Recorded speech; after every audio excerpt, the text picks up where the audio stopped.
नमस्कार। Sanskrit online classes में आप सभी का स्वागत है। पिछले क्लास में हमने नीति शतकम के अंतर्गत कुछ महत्वपूर्ण पद्यों के ऊपर हमने चर्चा की थी। आज हम उसी क्रम को आगे बढ़ाते हुए आगे के जो हमारे पद्य हैं उनको लेकर के हम चर्चा करेंगे। तो आइए शुरू करते हैं। हमारा अगला पद्य है करे श्लाघ्यस्त्यागः शिरसि गुरुपाद प्रणीता मुखे सत्यावाणी विजयी भुजयो वीर्यम अतुलम हृदि स्वच्छावृत्ति श्रुतम अधिगतम च श्रवणयो बिना अप्यैश्वर्येण प्रकृतिर्महताम मंडनम इदम। तो यहाँ इस पद्य के अंतर्गत महाकवि भर्तृहरि ने महापुरुषों के जो स्वाभाविक अलंकार हैं उन्हीं का वर्णन इस पद्य में किया है कि जो सज्जन पुरुष होते हैं, जो महापुरुष होते हैं, उनके वास्तविक अलंकार क्या क्या होते हैं, उनके वास्तविक आभूषण क्या होते हैं, उसी का वर्णन इस पद्य में किया गया है। तो महाकवि भर्तृहरि कहते हैं करे श्लाघ्यः त्यागः, कि जो कर अर्थात जो हाथ होता है उसकी शोभा त्यागः अर्थात त्याग से होती है। तो त्याग से तात्पर्य है दान करने से होती है। तो करे श्लाघ्यः त्यागः, कि हाथ की जो शोभा है वो दान करने से ही बढ़ती है, होती है। शिरसि गुरुपाद प्रणीयता, और जो सिर होता है उसकी शोभा गुरु के चरणों में अभिवादन करने से ही होती है या बढ़ती है। शिरसि गुरुपाद प्रणीयता, जो सिर होता है उसकी शोभा गुरु के चरणों में अभिवादन करने से ही होती है। मुखे सत्यावाणी, मुख की जो शोभा होती है वो सत्य वचन कहने से ही बढ़ती है। मुख की जो शोभा है वो सत्य वचन कहने से ही होती है, तांबूल पत्र आदि खाने से नहीं होती। फिर कहते हैं भुजयो विजयी अतुलम वीर्यम, जो भुजा होती है उसकी जो शोभा होती है वो युद्ध क्षेत्र में बल से युक्त होने पर ही होती है, न कि कोई बाजूबंद आदि को धारण करने से होती है। तो भुजाओं की जो शोभा है वो बल से होती है, न कि बाजूबंद आदि आभूषणों से। फिर कहते हैं हृदय स्वच्छावृत्ति ही, और हृदय का जो आभूषण होता है वो निर्मल, वो स्वच्छ आचरण होता है, व्यवहार होता है, उसी से हृदय की शोभा बढ़ती है। श्रवणयो च अधिगतम श्रुतम, और जो कान होते हैं, कानों का जो आभूषण होता है वो शास्त्रोक्त जो ज्ञान होता है उनको सुनने से बढ़ती है, न कि कुंडल आदि के पहनने से कानों की शोभा बढ़ती है। इदम, इस प्रकार से ये प्रकृति महता ऐश्वर्येण बिना अपि मंडनम, इस प्रकार से महापुरुषों के लिए धन संपत्ति के बिना ही ये आभूषण कहे गए हैं। तो जो सज्जन व्यक्ति होते हैं, जो महापुरुष होते हैं, उनके वास्तविक आभूषण कौन कौन से होते हैं उसी का वर्णन इस पद्य में किया है। एक बार पुनः इसके अर्थ को देखते हैं। करे श्लाघ्यः त्यागः, हाथ की शोभा दान करने से ही होती है। शिरसि गुरुपाद प्रणीयता, सिर की शोभा गुरु के चरणों में अभिवादन करने से ही होती है। मुखे सत्यावाणी, मुख की शोभा सत्य वचनों से ही होती है, तांबूल पत्र आदि का भक्षण करने से नहीं होती। भुजयो विजयी अतुलम वीर्यम, भुजाओं की शोभा बल से ही होती है, न कि बाजूबंद आदि को धारण करने से। हृदय स्वच्छावृत्ति ही, और हृदय के जो शोभा है वो निर्मल आचरण से ही होती है। श्रवणयो च अधिगतम श्रुतम, और कानों की शोभा शास्त्रोक्त वचनों को सुनने से ही होती है, न कि कुंडल आदि को धारण करने से। इदम प्रकृति महताम ऐश्वर्येण बिना अपि मंडनम, इस प्रकार से ये दान आदि जो हमने आभूषण बताए हैं, वास्तविक आभूषण हैं, ये महापुरुषों के धन संपत्ति के बिना ही वास्तविक आभूषण कहे गए हैं। तो इसी का वर्णन इस पद्य में महाकवि भर्तृहरि ने किया है। अगला पद्य देखिए। संतप्तायसी संस्थितस्य पयसो नामापि न श्रूयते मुक्ताकारतया तदेव नलिलीपत्रम स्थितं राजते अंतः सागर सुक्तिम मध्ये पतितं तन्मोक्तिक्तं जायते प्रायेण अधम मध्यम उत्तम मजुषा मेव विद्धा वृतयम।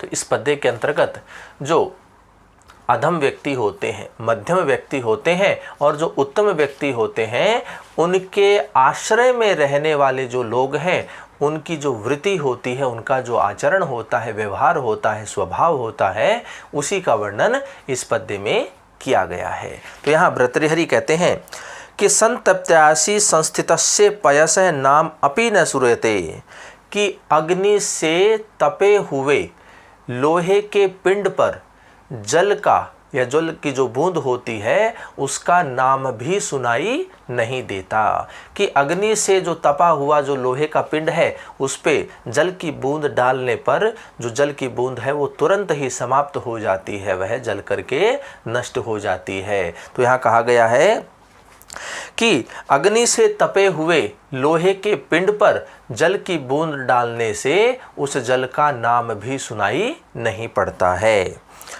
ततएव पयः नलिनी पत्र स्थित शतम मुक्ताकारतया राजते, और वही जल की बूंद यदि कमलिनी पत्र के ऊपर गिरती है तो वह मुक्ता के समान दिखाई देती है, उसका जो स्वरूप है वो मुक्ता के समान दिखाई देने लगता है। ततः अंतः सागर, और यदि वही बूंद सागर के अंदर, समुद्र के अंदर सुक्ति मध्य पतितम मोक्तिम जायते, यदि सीपी के मध्य में वही बूंद हो तो वह मुक्तामणि अर्थात मोती का रूप ग्रहण कर लेती है, वह मोती रूप बन जाती है। प्राय अधम मध्यम उत्तम जुषाम एव विधा वृतयः भवन्ति। इस प्रकार से अधम, मध्यम और उत्तम जनों के आश्रय में रहने वाले लोगों की वृत्ति होती है। तो यहाँ पर जो अधम व्यक्ति है उसके लिए कहा गया है कि अग्नि से तपे हुए लोहे के पिंड पर जल की बूंद का नाम भी सुनाई नहीं देता है। तो ये स्थिति अधम व्यक्तियों की होती है। मध्यम के लिए कहा गया है कि यदि वही जल की बूंद कमलनी पत्र के ऊपर यदि गिरती है तो वह मुक्ता के स्वरूप को धारण करती है। और फिर उत्तम व्यक्तियों के संदर्भ में कहा गया है कि वही जल की बूंद यदि समुद्र के अंदर सीपी के मध्य में यदि होती है तो वह मोती का रूप धारण करती है। तो इस प्रकार से अधम, मध्यम और उत्तम जनों के आश्रय में रहने वाले जो जन होते हैं, लोग होते हैं, उनकी वृत्ति का वर्णन इस पद्य में महाकवि भर्तृहरि ने किया है। अगला पद्य देखिए।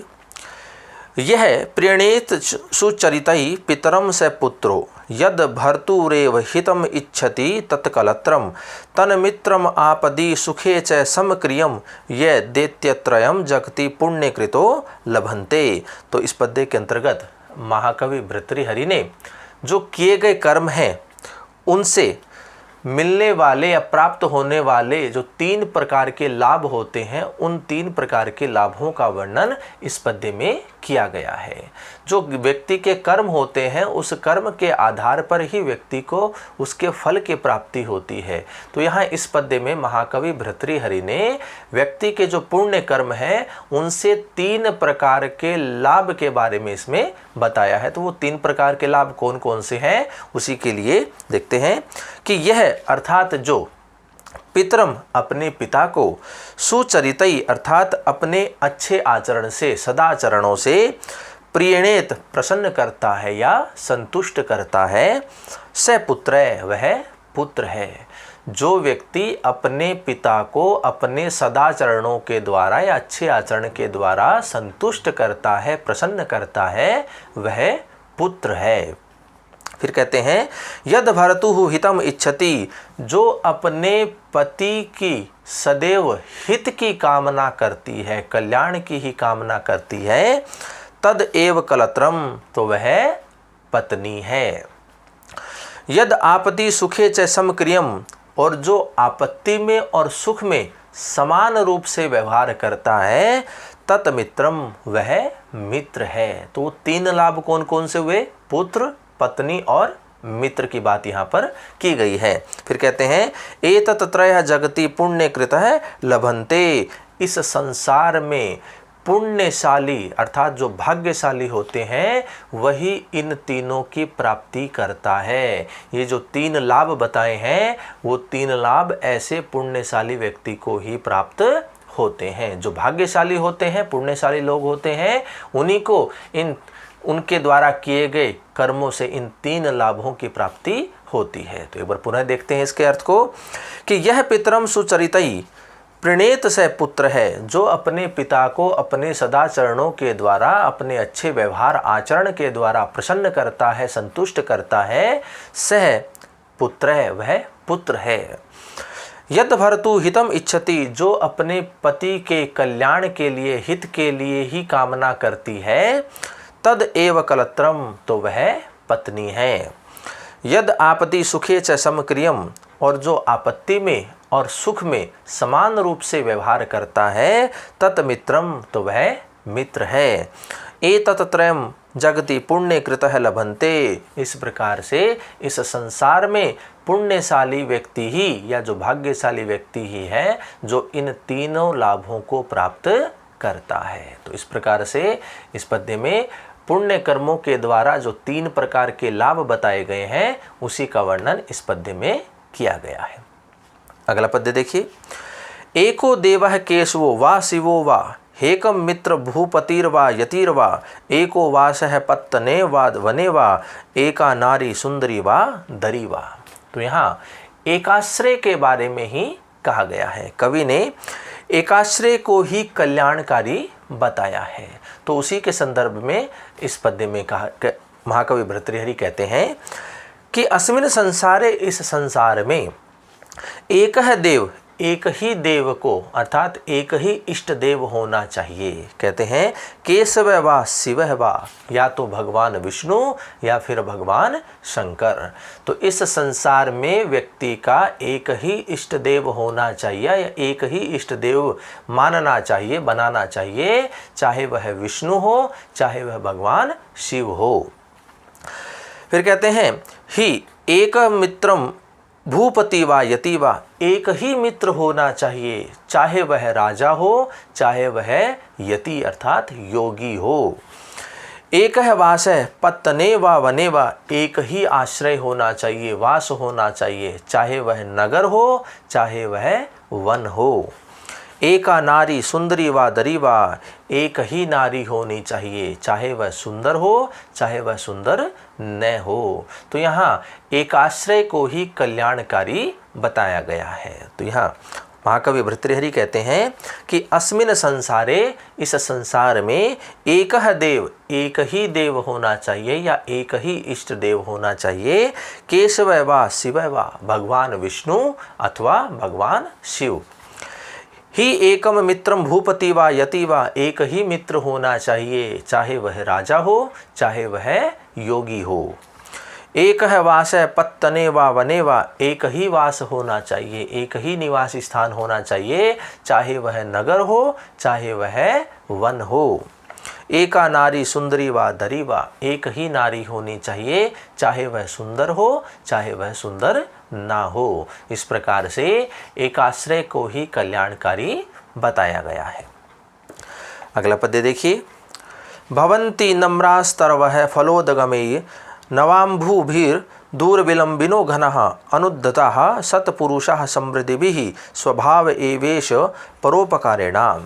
तो इस पद्य के अंतर्गत परोपकार की महिमा का वर्णन किया गया है कि परोपकार को धारण करके व्यक्ति किस प्रकार के व्यवहार को करते हैं, उसी का वर्णन इसमें किया गया है। तो देखिए, तरवय अर्थात जो वृक्ष होते हैं, फलोदगमयी अर्थात फलों से युक्त होने पर या फलों के द्वारा, नम्रा भवंती नम्र हो जाते हैं अर्थात झुक जाते हैं।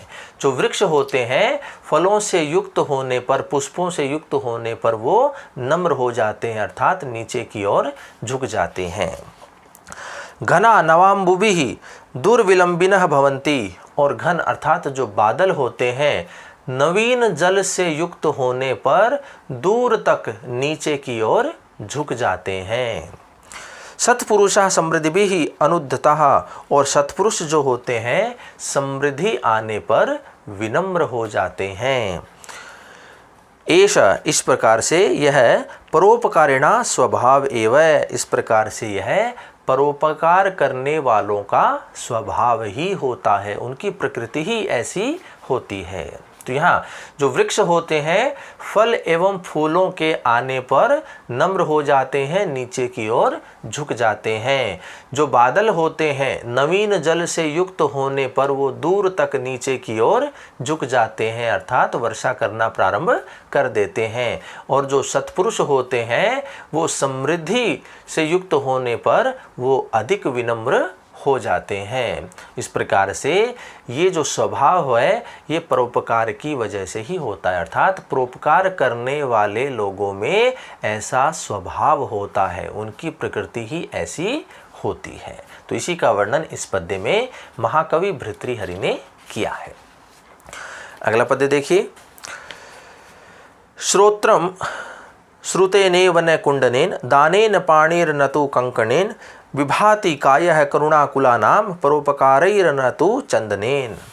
तो यहाँ पर परोपकार की स्थिति किस प्रकार से होती है और परोपकारी मनुष्य के मुख्य और वास्तविक आचरण किस प्रकार का होता है, कैसा होता है, उनके वास्तविक आभूषण क्या होते हैं, उसी का वर्णन इस पद्य में किया गया है।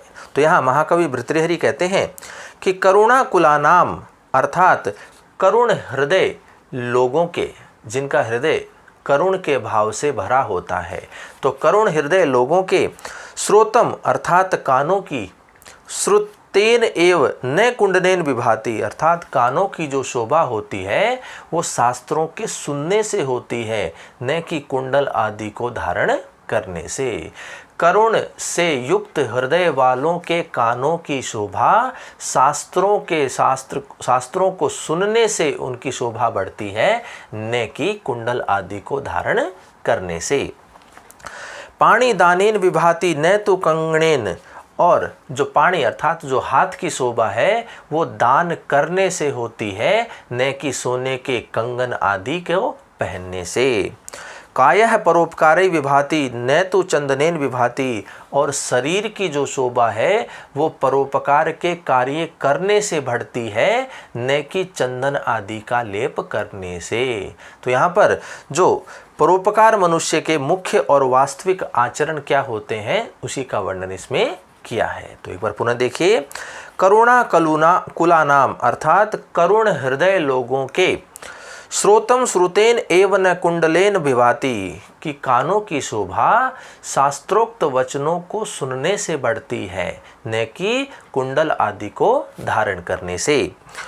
पाणी दानेन विभाति न तो कंगणेन, हाथ की जो शोभा है वो दान करने से होती है, न कि सोने के कंगन आदि को धारण करने से। कायः परोपकारैः विभाति न तो चंदनेन विभाति, और शरीर की शोभा परोपकार करने से बढ़ती है या होती है, न कि चंदन आदि का लेप करने से। तो इस प्रकार से परोपकार करने वालों का वास्तविक आभूषण और आचरण क्या होता है, कैसा होता है, उसी का वर्णन इस पद्य में महाकवि भर्तृहरि ने किया है। अगला पद्य देखिए। पापान निवार्यति योजते हिताय गुह्यम निगूहति गुणान प्रकटी करोति आपदगतम च न जहाति ददाति काले सन्मित्र लक्षणम इदम प्रवदन्ति संतः। तो इस पद्य के अंतर्गत जो सन्मित्र होता है वो किस प्रकार का होता है, उसका आचरण कैसा होता है, सज्जनों ने क्या लक्षण बताया है सन्मित्र का, उसी का वर्णन इस पद्य में किया गया है। तो भर्तृहरि कहते हैं कि पापात निवार्यति, जो पाप से दूर करता है, पापों को नष्ट करता है, व्यक्ति को या अपने मित्र को जो पाप से दूर करता है। हिताय योजते, और हित के कार्यों में जो लगाता है। गुह्यम निगुहति, और गूढ़ बातों को सदैव छिपा कर के रखता है। गुणान प्रकटी करोति, और गुणों को प्रकट करता है, उसका बखान करता है। आपदगतः च न जहाति, आपत्ति के आने पर जो साथ को नहीं छोड़ता है। काले ददाति, और समय आने पर धन के द्वारा भी जो मदद करता है।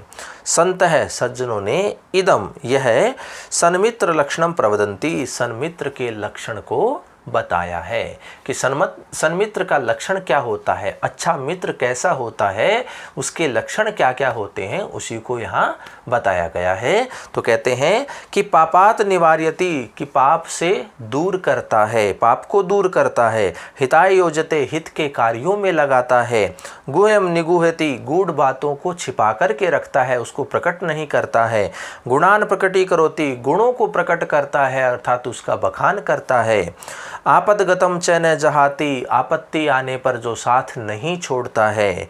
काले ददाति, समय आने पर धन आदि के द्वारा भी मदद करता है। संतः इदम सन्मित्र लक्षणम प्रवदन्ति, सज्जनों ने यह सन्मित्र का लक्षण बताया है। तो इस पद्य में सन्मित्र का क्या लक्षण होता है, अच्छा मित्र कैसा होता है, उसी का वर्णन इस पद्य में महाकवि भर्तृहरि ने किया है। अगला पद्य देखिए।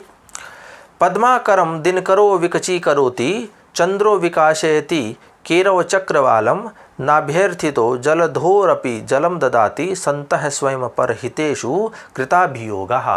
तो यहाँ पर जो सज्जन व्यक्ति होते हैं वो दूसरों की भलाई करने में ही अर्थात परहित में निरंतर लगे रहते हैं, बिना याचना के, बिना प्रार्थना के, बिना किसी स्वार्थ के वो परोपकार में लगे रहते हैं। दूसरों का हित करने में, दूसरों की भलाई करने में वो निरंतर तत्पर रहते हैं। तो उसी का वर्णन इस पद्य में किया गया है।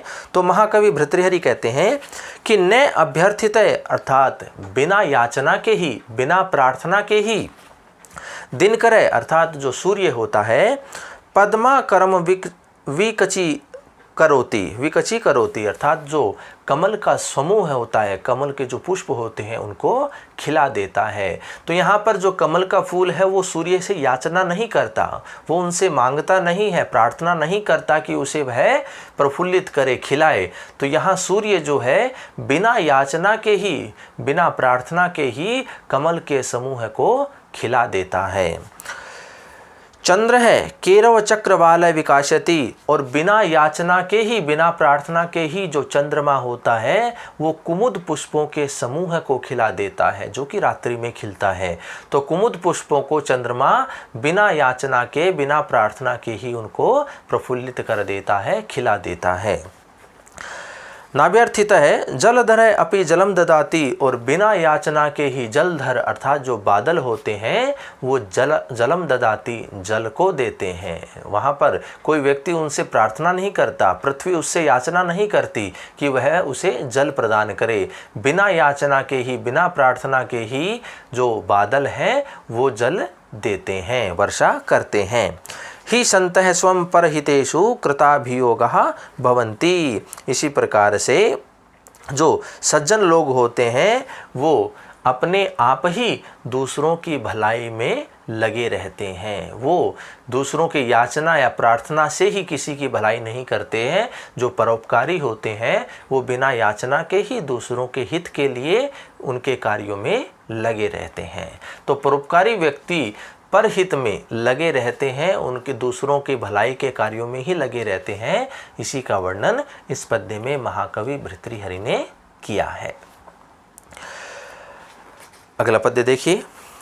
एके सत्पुरुषः प्रार्थ घटकः स्वार्थम परित्यज्य ये, सामान्यस्तु परार्थम उद्धम भृतः स्वार्था विरोधेन ये, ते अमी मानुष राक्षसः परहितं स्वार्थाय निगनन्ति, ये तु धनन्ति निरर्थकम परहितं ते के न जानीमहे। तो इस पद्य के अंतर्गत जो अनेक प्रकार के, विविध प्रकार के जो मानव होते हैं उनकी जो प्रकृति होती है उसका वर्णन इस पद्य में किया गया है। तो यहाँ भर्तृहरि कहते हैं ये स्वार्थम परित्यजे, अर्थात जो स्वार्थ का परित्याग करके परार्थ घटका, दूसरों के लिए या दूसरों के कार्यों को सफल बनाने में लगे रहते हैं। एक सत्पुरुषः, वो सत्पुरुष होते हैं, महापुरुष होते हैं। जो स्वार्थ का परित्याग करके दूसरों के कार्यों को सफल बनाने में लगे रहते हैं, दूसरों का कल्याण करने में लगे रहते हैं, दूसरों के हित में लगे रहते हैं, वो सत्पुरुष कहे गए हैं, वो सत्पुरुष होते हैं। ये स्वार्था अविरोधेन परार्थम उद्धम भृतः ते तु सामान्यः, और जो स्वार्थ को त्यागे बिना, उसका विरोध किए बिना ही, अर्थात स्वार्थ को रखते हुए जो दूसरों के कार्यों को सफल करते हैं, उसको सफल बनाने में लगे रहते हैं, दूसरों के भलाई में लगे रहते हैं, वो सामान्य होते हैं। जो स्वार्थ का परित्याग किए बिना दूसरों के कार्यों को सफल बनाने में लगे रहते हैं, ऐसे वो मनुष्य सामान्य होते हैं। फिर कहते हैं ये स्वार्थाय परहितम निघ्नन्ति ते मानुष राक्षसः। ये स्वार्थाय, जो स्वार्थ के लिए परहितम निघ्नन्ति, दूसरों के हितों को नष्ट कर देते हैं, उनका नाश कर देते हैं, ते मानुष राक्षसः, वे मनुष्य राक्षस होते हैं। जो स्वार्थ के लिए दूसरों के हितों को नष्ट कर देते हैं, ऐसे राक्षस कहे गए हैं। ये तो निरर्थकम परहितम निघ्नन्ति, और जो निरर्थकम, बिना किसी प्रयोजन के ही, परहितम, दूसरों के हितों को, निघ्नन्ति, नष्ट कर देते हैं। ते के, वो कौन हैं? वयम न जानीमहे, ये हम नहीं जानते हैं। तो यहाँ पर जो विविध प्रकार के जो मानव होते हैं, मनुष्य होते हैं, उनका वर्णन इस पद्य में किया गया है कि कुछ व्यक्ति इस प्रकार के होते हैं जो स्वार्थ का पूरी तरह से परित्याग करके दूसरों के हित में लगे रहते हैं। तो ऐसे जो मनुष्य होते हैं वो महान होते हैं, सत्पुरुष होते हैं, महापुरुष होते हैं, जो बिना किसी स्वार्थ के ही दूसरों के हित में लगे रहते हैं। दूसरे जो होते हैं जो स्वार्थ का त्याग नहीं करते हैं, लेकिन फिर भी दूसरों के हित में वो लगे रहते हैं, दूसरों का कल्याण करने में वो लगे रहते हैं, दूसरों के कार्यों को संपन्न करने में वो लगे रहते हैं। तो ऐसे मनुष्य सामान्य होते हैं। लेकिन कुछ जो होते हैं वो अपने स्वार्थ के लिए दूसरों के हितों को नष्ट कर देते हैं। तो ऐसे जो मनुष्य होते हैं वो राक्षस प्रवृत्ति के होते हैं। और कुछ ऐसे व्यक्ति हैं कि जो बिना किसी प्रयोजन के ही दूसरों के हितों को नष्ट कर देते हैं। तो ये कौन होते हैं, ये हम भी नहीं जानते। तो इस प्रकार से अनेक प्रकार के मानव की जो प्रवृत्ति होती है, उसी का वर्णन इस पद्य में महाकवि भर्तृहरि ने किया है। तो इस प्रकार से आज की क्लास में हमने कुछ महत्वपूर्ण पद्यों को लेकर के चर्चा की है। तो अगली क्लास में आगे के जो हमारे पद्य हैं उनको लेकर के हम चर्चा करेंगे। तो आज की क्लास में इतना ही। धन्यवाद।